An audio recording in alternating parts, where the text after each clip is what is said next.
Cheers, guys. Epix911, welcome to the Elitist Geek.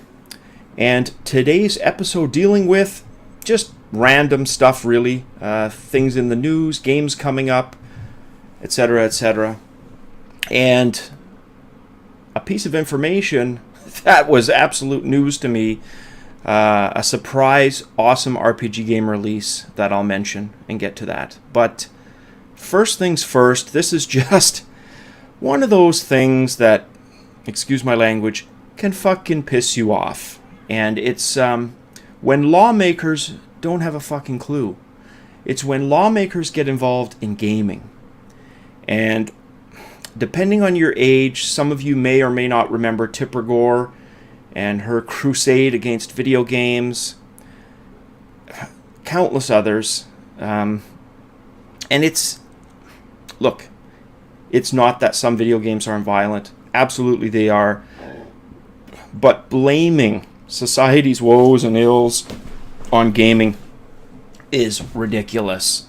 And whether it's Anita Sarkeesian, not even going to get started on that. You know, I'm in a house with two female gamers. They are every bit as much of a gamer as me. And like me, they also think she's completely lost her marbles. But anyways, we're not here to pick on Anita. This will be not an Anita-centric episode. But rather, let's talk about somebody like Anita. And that is Senator Dianne Feinstein. Not sure on the pronunciation. Feinstein. Either or either. Anyways, she's complaining about something called the Anarchists Cookbook. Now, I'm 43 years old. I was born February of 1972. The Anarchist Cookbook is creating a bit of a situation for Dianne. You see, because Dianne wants it removed from the internet. What Dianne probably fails to realize is the Anarchist Cookbook is older than me. She was probably in university when it came out. It came out in 1971. That is a lot of fucking miles. We're talking, what, 43, 44 years old. I've read it. I've at times owned copies of it. Most guys my generation are familiar with it. It was kind of the library book that, you know, you would take out to be a rebel. Like video games, nobody actually did anything that was inside the book. They just, the taboo, the coolness of having it, signing it out, reading it, whatever. The point being, most of the stuff in there is common knowledge everywhere by now. In fact, there's stuff in there that's, you know, downright dated. That's how old it is. When I talk about signing it out in the library, that's kind of the point I want to get to with this, is that Dianne doesn't seem to realize it's not just online, it's available for purchase on Amazon. It's available in libraries across North America and probably the world. It's everywhere. So Dianne just kind of comes across like she's a little late to the party. And more of the censorship. And yes, I know it's not the strict definition of censorship, but let's face it. Government telling you what you can or should not watch just absolutely drives me fucking batty. Because I am a strong believer in personal liberties. I'm a very liberal guy in terms of my attitude. You know, I'm not all about making things illegal. I'm not into drugs myself, but I've got no problem with legalizing pot. Absolutely none. I think it's stupid to make it criminal. And opiates, same thing. I just think it's ridiculous. But anyways, back to topic. She obviously didn't do her research on this. I don't know who advised her on that. You know, most of these senators have a team they consult with prior to making announcements or going down warpaths. But I guess, like Tipper Gore, I shouldn't be surprised. And again, I'm Canadian, so I couldn't give a rat's ass, Republican, Democrat. I honestly couldn't tell you. I couldn't tell you if Dianne is a Republican or a Democrat. Don't know, don't care, not the point. The point is, she shouldn't be speaking on behalf of Americans. Just like I wouldn't want my Prime Minister speaking on behalf of me, telling me what I can or cannot read. Should it have an age limit? Possibly, but that's a whole other discussion. The discussion is about removing it off the internet, and in that respect, she's completely lost her fucking mind. And as far as I'm concerned, hopefully somebody points this out to her, and it's dealt with, and it's a thing of the past, because it is stupidity incarnate. On to better topics. Upcoming 3DS RPGs, or I'll talk about RPGs from a couple of different platforms. There's tons of other games, and I think you guys who've been following me know by now I've got a pretty broad interest, but it's safe to say strategy and RPG are my favorite games. So I will come out with other videos for other games in April, but this one's going to be just RPG centric. All right. Etrian Mystery Dungeon. That comes out next week, Tuesday, I believe. It's an April 7th release date. My daughter was awesome enough to pre-purchase it for me from Amazon, I believe, in February when I had my birthday. And she purchased the one where it's supposed to be shipped, one day, release day. So I'm expecting it on Tuesday. Super stoked about that. I love roguelikes, whether they're graphical Diablo, roguelikes, or hardcore, Angband, NetHack, Atom, Dungeon Crawl, Stone Soup, you name it. I love me a good roguelike. But strategy, other genres, absolutely. But RPGs and strategies are probably the top.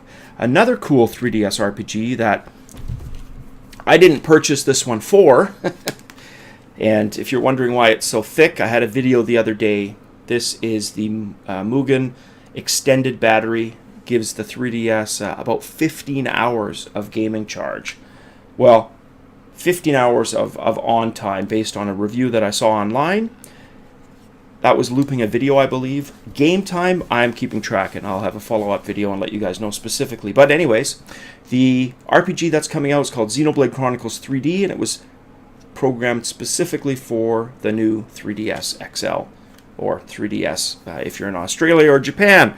We got shafted in North America, and I'm not sure if Europeans got the smaller version, or like us, they got the 3DS, new 3DS XL only, but whatever. I don't care about faceplates. I've always wanted the XL, so moot point for me. But stoked about the game, played it on the Wii, loved it, never did finish it, so I'm looking forward to actually finishing it on this. And it's another reason I got the big battery, is I don't treat my portable gaming any different than PC gaming.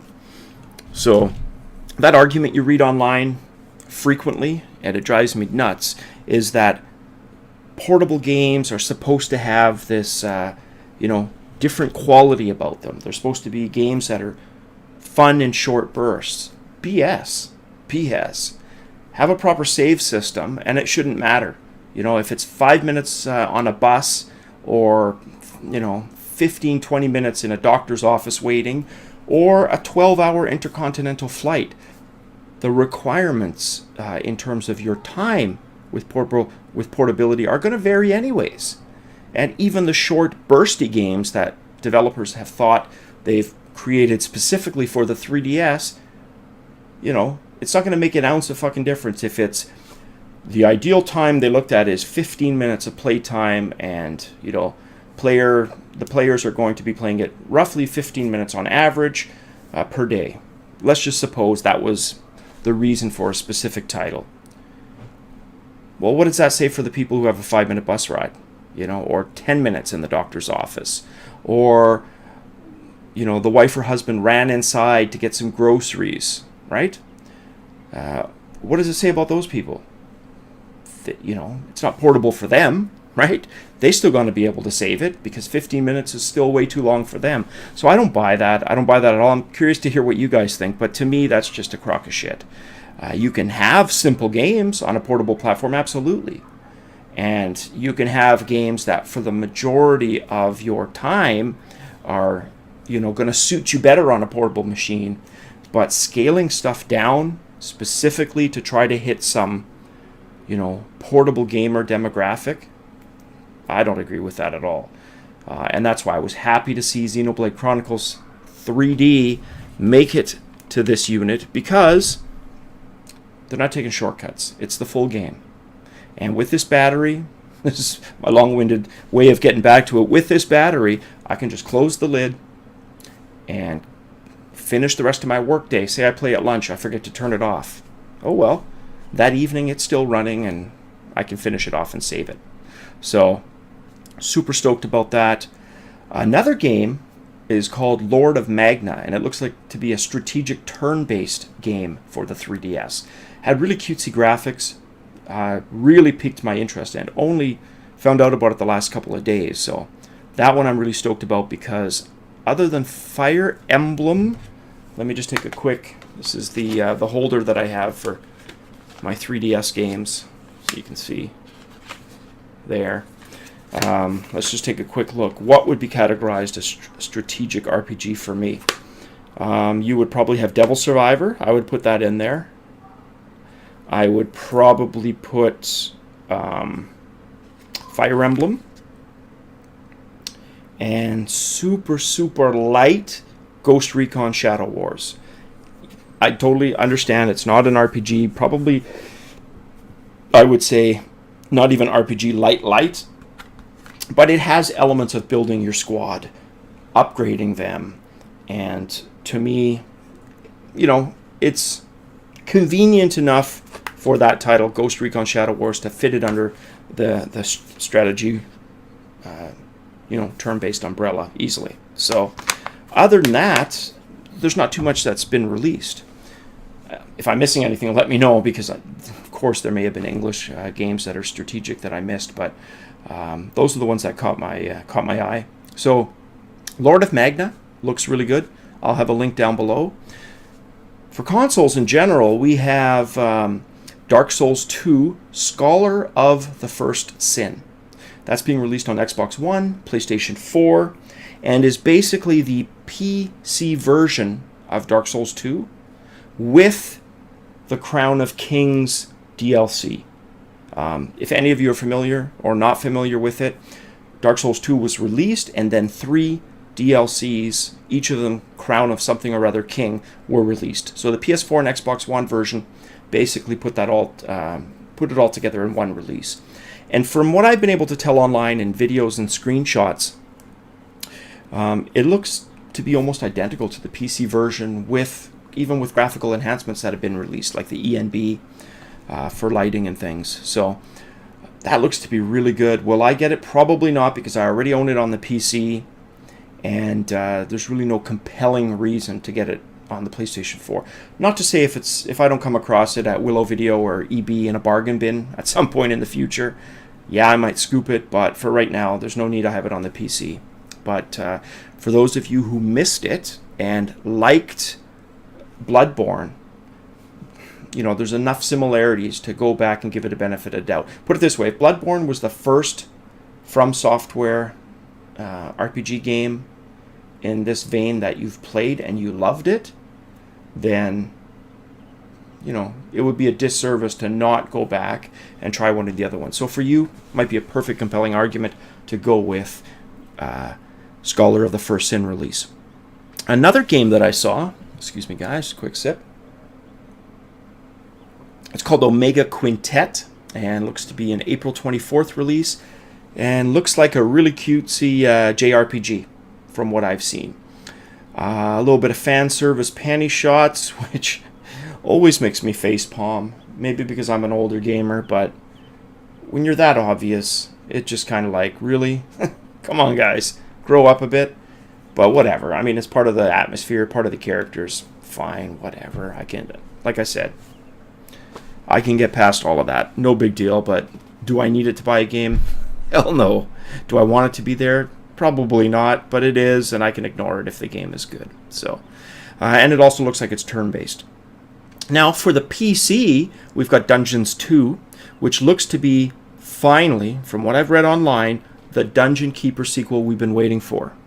Unlike that monstrosity, which I'm not going to advertise at all here, or link to, that basically was just a pay-to-play. absolute fucking shame and a farce, and the devs should rot in shame and embarrassment for ever releasing that, and that's all I'm going to say about it. But Dungeons 2 looks to be the proper sequel to Dungeon Keeper, albeit spiritual. It looks fantastic. Graphics look really, really good too, and the gameplay looks like a bundle of fun, which ultimately for me is the most important requirement. And then this one that completely fucking came out of left field.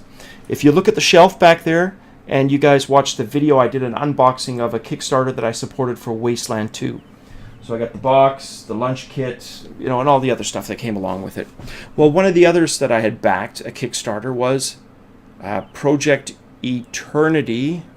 And I keep getting confused. It's Project Eternity, but then they couldn't use that or something, and they went with Pillars. Let's take a look. Pillars of Eternity, yes, that is the one. So, Pillars of Eternity is what it's called. Looks fantastic, and it's finally released. Apparently it was released March 26th. My whole attitude while I was waiting for Kickstarters wasn't about bitching to the devs. Look, you promised a year, 2 years. No.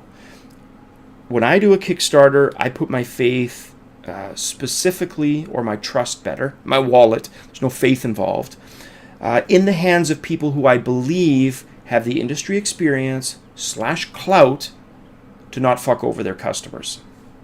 It's that plain and simple. Tim Schafer and his adventure game. First of all, I didn't like the adventure game. I've liked adventure games in the past. This one didn't appeal to me. But he's never given me reason to believe that he's going to come through. And ultimately, I'm glad I didn't back that Kickstarter, because if I had, I would have been absolutely pissed. It was nothing like what had been promised. Brian Fargo and the Obsidian folks, different story. They have provided me with some of my best computer RPG experiences ever. And my gut instinct, which I always trust, my gut above anything else, and trust me, it's a big beer gut, but it's that Brian Fargo and the Obsidian guys, their name, their reputation in the industry means a lot to them. And I just had a feeling that they weren't going to fuck me over, and my money wasn't going to go to waste. It was $280 I think I pledged on Wasteland 2, and it wasn't about all that. It was about, putting my trust into Brian Fargo and not having him fuck me over, and he didn't. Wasteland 2 is delivered. It's an awesome game. I'm still waiting for one more patch, and then I'm going to play it from scratch. And I didn't mean for that to rhyme, but I am going to, play it, because I got probably about 3 hours in. There were lots of bugs, so I stopped playing. Now that most of them have been ironed out, I will start up again. But Pillars of Eternity, it got released a week ago. Didn't even know. As we speak, or as I speak, I'm downloading it to Steam, and I paid the $65 pledge for that one, which includes a digital copy, a bunch of other cool stuff, PDF stuff that was all posted along with my Steam key, and what else was there? And the packaged boxed what the hell do you call it? Not saran wrap. Shrink wrapped. There we go. Shrink wrapped box, collector's edition. Like my Wasteland 2, which will go unopened onto my gaming shelf, eventually into my gaming lair downstairs, which I'm going to do future videos on. This summer it's going to be constructed. 850 square foot unfinished basement, which the deal I made with my wife when we moved in here was the main floor and top floor are hers to do with whatever she wants, decoration-wise, but the basement is mine. It's been 7 years. Finally, this summer, I finished my basement. It's, a lot of people turn it into a one-bedroom suite. The one bedroom, or that they use as a bedroom, will be a gym for me, nice home gym, and the big living room space will be a huge, massive gaming room where all of this stuff is gonna, and what I've got in boxes is gonna come out, be on display. 2 arcade machines, virtual pinball machine, a wet sports bar, big screen TV. Can't wait. It's gonna be awesome. Pillars of Eternity. So that's a digital copy that I'm downloading now. I'll have some updates on that, and when the collector's edition arrives, I'll show off the box in a video. Probably won't open it. but I'll keep it shrink wrapped. As always, guys, I'll end the video here. Cheers. Let me know your comments below. Really interested in hearing what you guys have to think about these topics. Like if you like this video. Subscribe if this is the kind of video you like. I do this. Reviews. Some playthroughs. I'm still trying to get my groove with the playthroughs. The reason being is I tend to be a perfectionist. And you can't be a perfectionist and do playthrough videos because you're going to drive yourself nuts. I've got like borderline OCD. I've got to make each take and then I get frustrated. And long story short, I'm still looking at doing something like that. But for sure, what I will do is some kind of review on the games. Wasteland 2 once I start playing it, and Pillars of Eternity. So bear with me, guys. If you're holding off on those games, within a few weeks, I'll have some good reviews up. All right, for sure, signing off. I'll be back with another video letting you guys know how the 3DS battery is fared and some other stuff. As always, cheers.